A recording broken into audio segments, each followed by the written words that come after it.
Very good morning students. ഇന്നത്തെ സെഷനിൽ നമ്മൾ ഡിസ്കസ് ചെയ്യുന്നത് ട്രാവൽ ഓർഗനൈസേഷൻസ് എന്ന് പറയുന്ന ടോപ്പിക്കാണ്.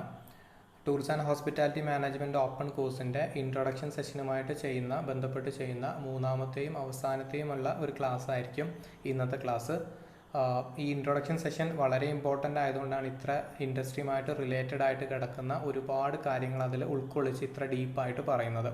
സോ ഇന്നത്തെ ക്ലാസ്സിൽ നമ്മൾ ഡിസ്കസ് ചെയ്യാൻ വേണ്ടി പോകുന്നത് ട്രാവൽ ഓർഗനൈസേഷൻസ് എന്ന് പറയുന്ന ടേമാണ്.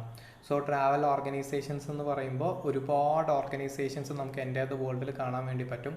സോ ഇന്ന് നമ്മൾ ഡിസ്കസ് ചെയ്യുന്നത് ഏറ്റവും ഇൻഡസ്ട്രിയുമായിട്ട് ഏറ്റവും ക്ലോസ്ലി റിലേറ്റ് ചെയ്ത് കിടക്കുന്ന ഏറ്റവും ഇമ്പോർട്ടൻ്റ് ആയിട്ട് കിടക്കുന്ന 10 ഓർഗനൈസേഷൻസ് ആണ്. സോ നമുക്ക് നേരെ ക്ലാസ്സിലേക്ക് പോവാം. സോ ഫസ്റ്റ് വൺ എന്ന് പറയുന്നത് UNWTO എന്ന് പറയുന്ന ഒരു ഓർഗനൈസേഷനാണ്. United Nation World Tourism Organisation. നിങ്ങൾക്ക് എല്ലാവർക്കും അറിയാവുന്ന പോലെ ലോക സംഘടനയായിട്ടുള്ള UN-ൻ്റെ കീഴിൽ വരുന്ന ടൂറിസത്തെ റെപ്രസെൻറ്റ് ചെയ്യുന്ന ഒരു അസോസിയേഷനാണ് UNWTO എന്ന് പറയുന്നത്. 1975 UNWTO എന്ന് പറയുന്ന ഓർഗനൈസേഷൻ എസ്റ്റാബ്ലിഷ് ചെയ്യുന്നത്. സ്പെയിനിൻ്റെ ക്യാപിറ്റലായിട്ടുള്ള മാഡ്രിഡ് ആണ് ഇതിൻ്റെ ഹെഡ് ക്വാർട്ടേഴ്സ് സിറ്റുവേറ്റ് ചെയ്യുന്നത്. ഇതിൻ്റെ ഒബ്ജക്റ്റീവിലേക്ക് നോക്കുന്ന സമയത്ത് ഞാൻ നേരത്തെ പറഞ്ഞ പോലെ തന്നെ the World Tourism Organisation is the United Nations specialised agency. അതായത് യുണൈറ്റഡ് നാഷൻസിൻ്റെ കീഴിൽ വരുന്ന ഒരു അസോസിയേഷൻ തന്നെയാണ്. അതോടൊപ്പം തന്നെ promotion of responsible, sustainable and universally accessible tourism. ഇതെന്തൊക്കെയാണ് പ്രൊമോട്ട് ചെയ്യുന്നത്?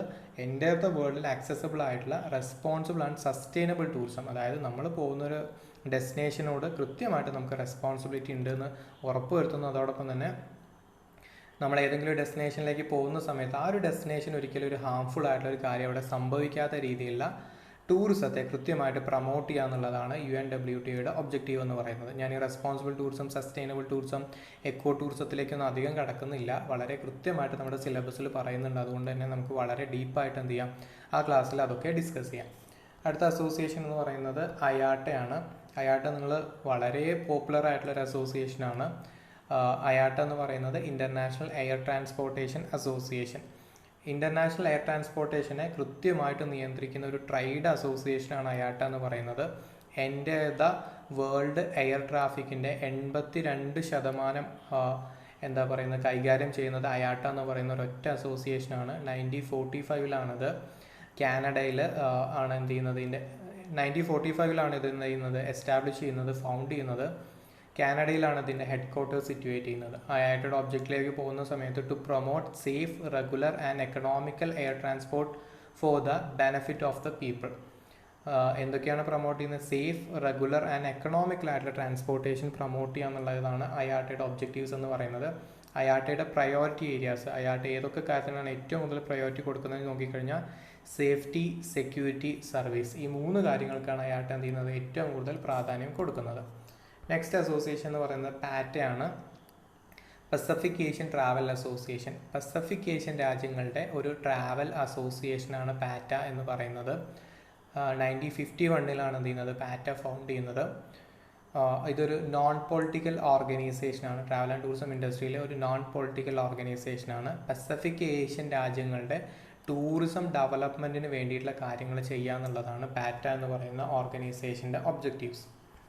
നെക്സ്റ്റ് അസോസിയേഷൻ എന്ന് പറയുന്നത് WTTC, World Travel and Tourism Council എന്ന് പറയുന്ന അസോസിയേഷനാണ്. 1991 എന്ത് ചെയ്യുന്നത്, World Travel and Tourism Council found ചെയ്യുന്നത്. To promote awareness of travel and tourism, economic contribution and to reduce the barriers of growth. ഇവിടെ എന്താണ്, ഒരു എക്കണോമിക് കോൺട്രിബ്യൂഷന് വേണ്ടിയിട്ട് ട്രാവൽ ആൻഡ് ടൂറിസം എന്ന് പറയുന്ന സെഗ്മെൻറ്റിനെ പ്രൊമോട്ട് ചെയ്യുക എന്നുള്ളതാണ് വേൾഡ് ട്രാവൽ ആൻഡ് ടൂറിസം കൗൺസിലിൻ്റെ എന്ത് ചെയ്യുന്നത് ഒബ്ജക്റ്റീവ്സ് എന്ന് പറയുന്നത്. നെക്സ്റ്റ് നമുക്ക് ഡിസ്കസ് ചെയ്യാനുള്ളത് ഒരു ഇന്ത്യൻ അസോസിയേഷനാണ്, IRCTC. നിങ്ങളിത് റെയിൽവേയിലൊക്കെ ട്രാവൽ ചെയ്യുന്ന സമയത്ത് വളരെ കൃത്യമായിട്ട് കാണുന്നൊരു സംഗതിയാണ് IRCTC എന്ന് പറയുന്നത്. Indian railway catering and tourism corporation ആണ് IRCTC എന്ന് പറയുന്നത്. മമതാ ബാനർജി റെയിൽവേ മിനിസ്റ്റർ ആയിരിക്കുന്ന സമയത്താണ് എന്ത് ചെയ്യുന്നത്, IRCTC എന്ന് പറയുന്ന ഒരു ഇനീഷ്യേറ്റീവ് കൊണ്ടുവരുന്നത്. അതുവരെ ഈ പറയുന്ന ഇന്ത്യൻ റെയിൽവേ എന്ന് പറയുന്നത് ലോകത്തിലെ ഏറ്റവും ആദ്യ 3 സ്ഥാനങ്ങളിൽ ഒന്നാണെങ്കിൽ പോലും, അത്ര അധികം റെയിൽവേ നെറ്റ്വർക്ക് ഇന്ത്യക്ക് ഉണ്ടെങ്കിൽ പോലും ഇവിടെ കൃത്യമായിട്ടൊരു എന്താ പറയുക ബുക്കിംഗ് സെഗ്മെൻറ്റോ അല്ലെങ്കിൽ ഒരു സർവീസ് സെഗ്മെൻറ്റോ അല്ലെങ്കിൽ ഒരു ഹോസ്പിറ്റാലിറ്റി ഒന്നും ഉണ്ടായിരുന്നില്ല. മറിച്ച് ഒരു ട്രെയിൻ സർവീസ് ഉണ്ട്, അതിൽ ആൾക്കാർ കയറുന്നുണ്ട്, പോകുന്നുണ്ട്, വരുന്നുണ്ട് എന്നുള്ളത് മാത്രമായിരുന്നു. 1999 എന്ത് ചെയ്യുന്നത് IRCTC സ്ഥാപിതമാകുന്നത്. IRCTC സ്ഥാപിതമായതിനു ശേഷമാണ് ഇന്ന് നമ്മൾ റെയിൽവേക്ക് ടിക്കറ്റ് ബുക്ക് ചെയ്യുന്ന സൈറ്റ് ഉൾപ്പെടെയുള്ള കാര്യങ്ങളെല്ലാം നിലവിൽ വരുന്ന കാറ്ററിംഗ് സെൻറ്റേഴ്സ്, ഹോസ്പിറ്റാലിറ്റി സർവീസസ്, അതോടൊപ്പം തന്നെ ഹോട്ടൽസുകൾ, കഫ്റ്റീരിയാസ്, ഇതൊക്കെ എന്ത് ചെയ്യുന്നുണ്ട് IRCTCക്ക് കീഴിൽ പ്രൊവൈഡ് ചെയ്യുന്നുണ്ട്. ഇതിൻ്റെ ഒരു ഒബ്ജക്റ്റീവ്സ് നോക്കുന്ന സമയത്ത് IRCTC to enhance the services of customers in railway, hospitality, catering and travel and tourism with the best practices of the industry. ഇവിടെ എന്താ ചെയ്യുന്നത്? ഒരു ബെസ്റ്റ് സർവീസ് ഓഫർ ചെയ്യുക, കസ്റ്റമേഴ്സിനെ കൃത്യമായിട്ട് എന്ത് ചെയ്യുന്ന കെയർ ചെയ്യുന്ന രീതിയിലുള്ള കാറ്ററിങ്ങിലും ഹോസ്പിറ്റാലിറ്റിയിലും ഒക്കെ എന്ത് ചെയ്യുക, നല്ല ബെസ്റ്റ് പ്രാക്ടീസസ് കൊണ്ടുവരിക എന്നുള്ളത് തന്നെയാണ്. ഇന്ത്യൻ റെയിൽവേയിൽ ഇത്ര അധികം മാറ്റം ഉണ്ടാകാനുള്ള ഏറ്റവും പ്രധാനപ്പെട്ട കാരണങ്ങളിലൊന്ന് IRCTC എന്ന് പറയുന്ന അസോസിയേഷൻ തന്നെയാണ്, ഒരു സംശയവുമില്ലാതെ പറയാം. ഇന്ത്യയിലെ ഏറ്റവും വലിയ ബിഗ്ഗസ്റ്റ് കൊമേഴ്ഷ്യൽ പോർട്ടൽ എന്ന് പറയുന്നത് IRCTCയുടെ ബുക്കിംഗ് സൈറ്റ് തന്നെയാണ്. അത്ര വലിയൊരു പോർട്ടൽ വേറെ ആർക്കും അവകാശപ്പെടാനില്ല. ഒരു ദിവസം 5 ലക്ഷത്തിലധികം ബുക്കിങ്ങുകൾ വരുന്ന ഒരു സൈറ്റ് കൂടെയാണ് IRCTCയുടെ ബുക്കിംഗ് സൈറ്റ് എന്ന് പറയുന്നത്. സോ IRCTC വന്നതിന് ശേഷമാണ് ഇന്ത്യൻ റെയിൽവേയിൽ നമുക്ക് ഇത്ര അധികം മാറ്റങ്ങൾ കാണാൻ പറ്റിയത്. നമ്മുടെ സിലബസിൽ കൃത്യമായിട്ട് പറയുന്നുണ്ട് ടൂറിസ്റ്റ് ട്രെയിനുകൾ എന്ന് പറയുന്നത്. അത് വളരെ ഡീപ്പായിട്ട് പഠിക്കാനുള്ളൊരു ഏരിയയാണ്. ഇപ്പോൾ Palace on Wheels, Deccan Odyssey, Buddhist Express തുടങ്ങി ഒരുപാട് ടൂറിസ്റ്റ് ട്രെയിനുകളുണ്ട്. ഇതിലേക്കൊക്കെ കൃത്യമായിട്ടുള്ള കോൺട്രിബ്യൂഷൻ ആര് കൊടുക്കുന്നുണ്ട്? IRCTC കൊടുക്കുന്നുണ്ട്. നെക്സ്റ്റ് നമുക്ക് പറയാനുള്ളത് ഒരു ഇന്ത്യൻ അസോസിയേഷൻ തന്നെയാണ്, DGCA, director general of civil aviation. ഇന്ത്യയിലെ എയർ ട്രാൻസ്പോർട്ടേഷനെ കൺട്രോൾ ചെയ്യുന്ന ഒരു അസോസിയേഷനാണ് DGCA എന്ന് പറയുന്നത്. The DGCA is the Indian governmental regulatory body for the civil aviation under the Ministry of Aviation. Indian ഗവൺമെൻറ്റിൻ്റെ കീഴിൽ വരുന്ന മിനിസ്ട്രി ഓഫ് ഏവിയേഷൻ്റെ കീഴിൽ പ്രവർത്തിക്കുന്ന ഒരു അസോസിയേഷനാണ് DGCA എന്ന് പറയുന്നത്. വളരെ ഇമ്പോർട്ടൻ്റ് ആയിട്ടുള്ളൊരു സംഗതിയാണ്. ഇന്ത്യയിലെ എയർ ട്രാൻസ്പോർട്ടേഷനെ കൃത്യമായിട്ട് ഇടപെടലുകളിലൂടെയും അതോടൊപ്പം തന്നെ DGCA എന്ന് പറയുന്ന അപ്രൂവലൊക്കെ കൊടുക്കുന്ന വളരെ ഇമ്പോർട്ടൻ്റ് ആയിട്ടുള്ളൊരു ഓർഗനൈസേഷനാണ്. സോ ഇന്ത്യയിലെ ഏറ്റവും ഇമ്പോർട്ടൻ്റ് ആയിട്ടുള്ള ഇപ്പോൾ എയർപോർട്ട് അതോറിറ്റി ഓഫ് ഇന്ത്യ ഉണ്ടെങ്കിൽ പോലും DGCAക്ക് എന്താണ് കുറച്ചും കൂടെ പവർഫുള്ളായിട്ട് വർക്ക് ചെയ്യാനുള്ള ഒരു എന്താ പറയുക ഒരു ഗ്രൗണ്ട് എവിടെയുണ്ട്? ഇന്ത്യൻ എക്കോണമിയിലുണ്ട്. സോ സിവിൽ ഏവിയേഷനുമായിട്ട് ബന്ധപ്പെട്ട് കിടക്കുന്ന വളരെ ഇമ്പോർട്ടൻ്റ് ആയിട്ടുള്ള ഒരു അസോസിയേഷനാണെന്ന് പറയുന്നത് DGCA എന്ന് പറയുന്നത്. അടുത്തത് IATO. നമ്മൾ IATO നേരത്തെ കണ്ടിട്ടുണ്ട്. IATO ഡിഫറെൻ്റ് ആയിട്ടുള്ള ഒരു അസോസിയേഷനാണ്, Indian Association of Tour Operators. നിങ്ങൾക്ക് എല്ലാവർക്കും അറിയാം ട്രാവൽ ഏജൻസി ഉണ്ട്, നമുക്ക് ടൂർ ഓപ്പറേറ്റേഴ്സും ഉണ്ട്. ചില ട്രാവൽ ഏജൻസികൾ എന്തായിരിക്കും ട്രാവൽ ഏജൻസി എന്നുള്ള നിലയിലും വർക്ക് ചെയ്യുന്നുണ്ടായിരിക്കും, ടൂർ ഓപ്പറേഷൻ എന്നുള്ള നിലയിലും വർക്ക് ചെയ്യുന്നുണ്ടായിരിക്കും. പക്ഷേ ടൂറിന് മാത്രം ഫോക്കസ് ചെയ്യുന്ന, ഇപ്പോൾ പെട്ടെന്ന് പറയുകയാണെങ്കിൽ ഇൻഡർസൈറ്റ് പോലെയുള്ള വളരെ എസ്റ്റാബ്ലിഷ്ഡ് ആയി കിടക്കുന്ന ടൂർ ഓപ്പറേഷൻ കമ്പനികളും അല്ലെങ്കിൽ കാലിപ്സോ അഡ്വഞ്ചേഴ്സ് പോലെയുള്ള വളരെ വലിയ ഓർഗനൈസേഷൻസ് നമുക്ക് കാണാൻ വേണ്ടി പറ്റും. അത്തരത്തിലുള്ള ഇന്ത്യയിലെ വളരെ പ്രധാനപ്പെട്ട ടൂർ ഓപ്പറേറ്റർ കമ്പനികളുടെ ഒരു അസോസിയേഷനാണ് Indian Association of Tour Operators എന്ന് പറയുന്നത്. 1982 എന്ത് ചെയ്യുന്നത്? ഇത് ഇന്ത്യയിൽ ഫൗണ്ട് ചെയ്യുന്നത്. IATO help in the development and promotion of travel and tourism in India. Indian എക്കോണമിയെ വേൾഡ് മാർക്കറ്റിൽ വലിയൊരു പൊസിഷനിലേക്ക് എത്താൻ വേണ്ടിയുള്ള പ്രൊമോഷൻ കൊടുക്കുക എന്നുള്ളത് തന്നെയാണ് IATOയുടെ ഏറ്റവും ഇമ്പോർട്ടൻ്റ് ആയിട്ടുള്ള ഒബ്ജക്റ്റീവ് എന്ന് പറയുന്നത്. നെക്സ്റ്റ് അസോസിയേഷൻ നമ്മുടെ കേരളത്തിൽ തന്നെയുള്ളൊരു അസോസിയേഷനാണ്. നിങ്ങൾ പലപ്പോഴും യാത്ര ചെയ്യുന്ന സമയത്ത് ഒരുപാട് ബോർഡുകൾ കാണാൻ പറ്റും, സൈൻ ബോർഡുകൾ, KTDC എന്നുള്ള പേരിൽ.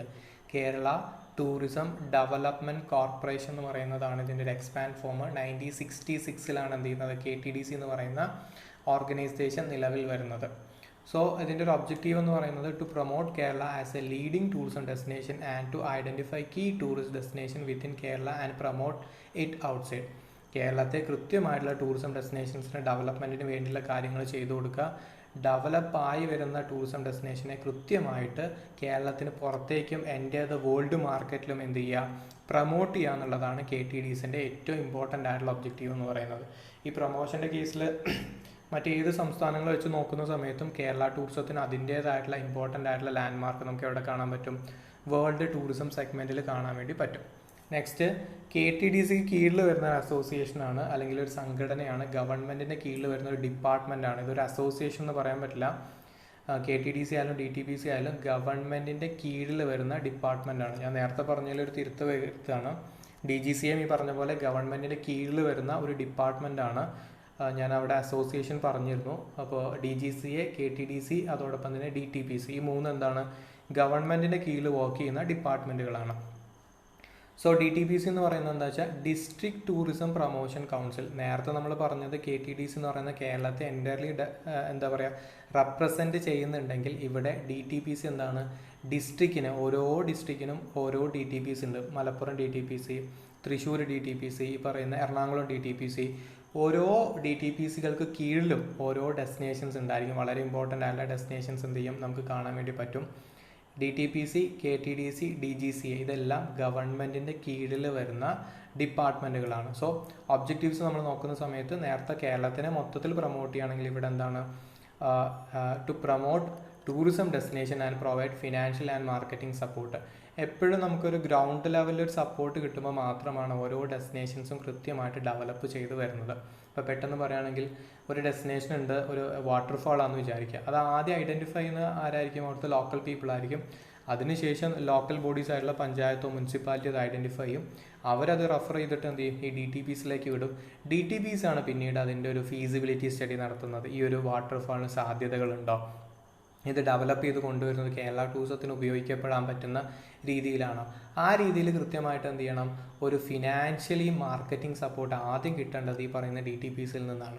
തുടർന്ന് നമുക്ക് നല്ല രീതിയിലുള്ള ഒരു പ്രൊമോഷൻ വേണമെന്ന് തോന്നുമ്പോഴാണ് എന്ത് ചെയ്യാറുള്ളത്? KTDC അതിലേക്ക് വരാറുള്ളത്. KTDCയും കൂടെ അത്തരം പ്രൊജക്റ്റിലേക്ക് വരുന്ന സമയത്ത് എന്ത് കിട്ടാറുണ്ട്? നമ്മൾക്ക് അത്തരം പ്രൊജക്റ്റുകൾക്ക്, അത്തരം ഡെസ്റ്റിനേഷനുകൾക്ക് കൃത്യമായിട്ടുള്ള ഒരു ഇൻ്റർനാഷണൽ ലെവലിലുള്ള അക്സെപ്റ്റൻസ് കിട്ടാറുണ്ട്. സോ ഒരുപാട് അസോസിയേഷൻസ് ട്രാവൽ ആൻഡ് ടൂറിസം സെഗ്മെൻറ്റുമായിട്ടുണ്ട്. എന്നിരുന്നാൽ പോലും നമ്മൾ അതൊന്നും പറഞ്ഞിട്ടില്ല. ക്ലോസ്ലി റിലേറ്റഡ് ആയിട്ടുള്ള വളരെ ഇമ്പോർട്ടൻ്റ് ആയിട്ടുള്ള 10 ഓർഗനൈസേഷനെ കുറിച്ചാണ് നമ്മൾ പറഞ്ഞത്. ഒന്ന് UNWTO, United Nations world Tourism organisation. രണ്ടാമത് പറഞ്ഞത് IATA, international air transport association. അടുത്തത് പറഞ്ഞത് PATA, Pacific Asian Travel association. അടുത്തത് പറഞ്ഞത് WTTC, World Travel and Tourism council. അതിനുശേഷം പറഞ്ഞത് IRCTC, ഇന്ത്യൻ റെയിൽവേയുമായി ബന്ധപ്പെട്ട് കിടക്കുന്ന Indian railway catering and tourism corporation. അതിനുശേഷം പറഞ്ഞത് ഗവൺമെൻറ്റിൻ്റെ കീഴിൽ വരുന്ന ഡിപ്പാർട്ട്മെൻ്റ് ആയിട്ടുള്ള DGCA, director general of civil aviation. അടുത്തത് നമ്മൾ പറഞ്ഞത് Indian Association of tour operator, IATO, ഇന്ത്യയിലെ ടൂർ ഓപ്പറേറ്ററെ റെപ്രസെൻ്റ് ചെയ്യുന്ന അസോസിയേഷൻ. അതോടൊപ്പം നമ്മൾ പറഞ്ഞത് KTDC, Kerala tourism development corporation, Kerala ഗവൺമെൻറ്റിൻ്റെ കീഴിൽ വരുന്ന ടൂറിസം ഡെവലപ്മെൻറ്റിൻ്റെ ഡിപ്പാർട്ട്മെൻറ്റാണ് KTDC എന്ന് പറയുന്നത്. അതിൻ്റെ താഴെ വരുന്നത് DTPC, district tourism promotion council. ഇത്രയും കാര്യങ്ങളാണ് ഇന്നത്തെ ക്ലാസ്സിൽ നമ്മൾ ഡിസ്കസ് ചെയ്തത്. വളരെ ഇമ്പോർട്ടൻ്റ് ആയിട്ടുള്ള ഏരിയാസാണ്. എസ്സേകളൊക്കെ എഴുതുന്ന സമയത്ത് ഇപ്പോൾ പെട്ടെന്ന് പറയുകയാണെങ്കിൽ കേരള ടൂറിസത്തിൻ്റെ എന്താ പറയുക സ്ട്രെങ്ത്ത് ഡിസ്കസ്, ഇത്രയും സിമ്പിളായിട്ടൊരു ക്വസ്റ്റ്യൻ ആണെന്ന് വിചാരിച്ചോളൂ. സോ കേരള ടൂറിസത്തിൻ്റെ സ്ട്രെങ്ത്ത് പറയുന്ന സമയത്ത് നമുക്ക് വളരെ ഇമ്പോർട്ടൻ്റ് ആയിട്ട് പറയുകയാണ് KTDCൻ്റെ ഇൻഫ്ലുവൻസുകൾ, DTPCയുടെ ഇൻഫ്ലുവൻസുകൾ, ഇതൊക്കെ എന്ത് ചെയ്യാം നമുക്ക് കൃത്യമായിട്ട് ഐഡൻറ്റിഫൈ ചെയ്ത് പോകാൻ പറ്റും. സോ ഇതിൻ്റെ ഒരു ഡീപ്പായിട്ടുള്ള നോട്ട് ഞാൻ നിങ്ങൾക്ക് തരാം. വളരെ ഇമ്പോർട്ടൻ്റ് ആയിട്ടുള്ള ഒബ്ജക്റ്റീവ്സ് മാത്രമാണ് ഇവിടെ ഡിസ്കസ് ചെയ്ത് പോയിട്ടുള്ളത്. സോ നിങ്ങൾ എന്ത് ചെയ്യുക? ആ നോട്ട് കൃത്യമായിട്ടൊന്ന് റെഫർ ചെയ്ത് പോവുക. ഈ ഒരു സ്ലൈഡിനെ മാത്രം ഡിപ്പെൻഡ് ചെയ്യരുത്, മറിച്ച് എന്ത് ചെയ്യുക? ആ ഒരു നോട്ടിനെയും കൂടെ ഡിപ്പെൻഡ് ചെയ്തുകൊണ്ട് നിങ്ങൾ ക്ലാസ് കൃത്യമായിട്ടൊന്ന് റെഫർ ചെയ്ത് നോക്കുക. എന്തെങ്കിലും ഡൗട്ട് ഏതെങ്കിലും അസോസിയേഷനുമായി ബന്ധപ്പെട്ടോ ഏതെങ്കിലും ടോപ്പിക്ക് ഡിസ്കസ് ചെയ്തതിലോ ഉണ്ടെങ്കിൽ എന്ത് ചെയ്യുക? കൃത്യമായിട്ട് നമ്മളായിട്ട് കമ്മ്യൂണിക്കേറ്റ് ചെയ്ത് അത് ക്ലാരിഫൈ ചെയ്ത് പോവുക. ഹോപ്പ്ഫുള്ളി നെക്സ്റ്റ് ക്ലാസ്സിൽ ടൂറിസത്തിൻ്റെ ഹിസ്റ്ററിയും കൂടെ പറഞ്ഞിട്ട് നമുക്ക് കൃത്യമായിട്ട് സിലബസ് ഡിസ്കസ് ചെയ്ത് പോകാം. ഇന്നത്തെ സെഷൻ നിങ്ങൾക്ക് മനസ്സിലായെന്ന് വിചാരിക്കുന്നു. Hopefully thank you so much.